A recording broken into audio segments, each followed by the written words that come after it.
Hi, you guys. I'm Barb Egan, and I just wanted to share a little bit about a wine barrel analogy, especially as we're going into a new season of school, of sports, of just a new way of life, especially come September.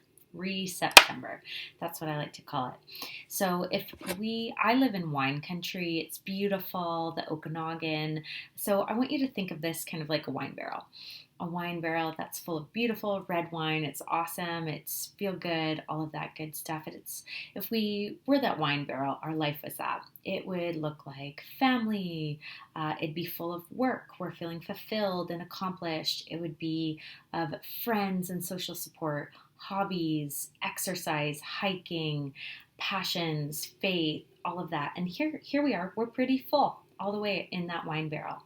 And if a small pebble comes along or a little stressor in life, maybe you didn't get a good mark in your exam or negative feedback, just a little bit at work, a little criticism, nothing really bad, comes across, a little stressor comes and hits.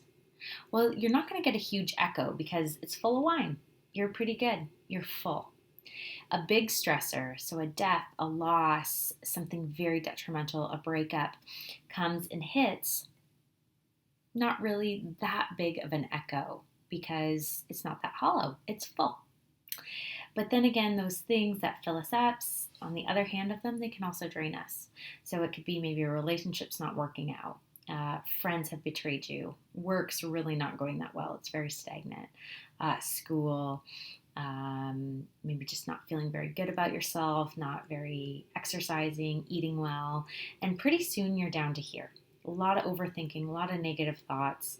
And now your wine barrel, it's pretty hollow.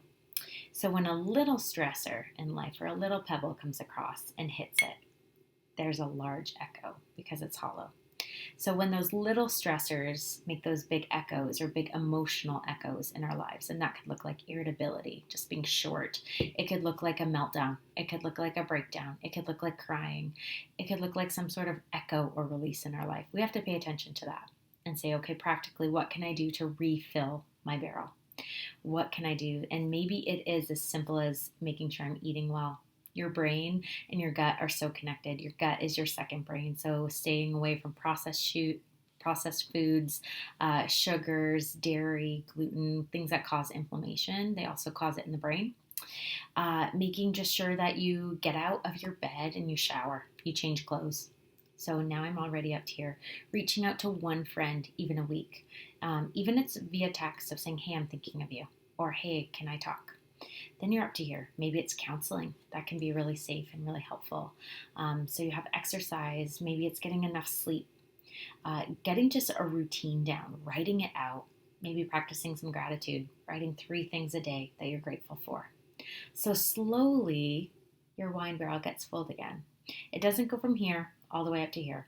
That'd be great, but it doesn't. But slowly, little by little, we can fill it back up.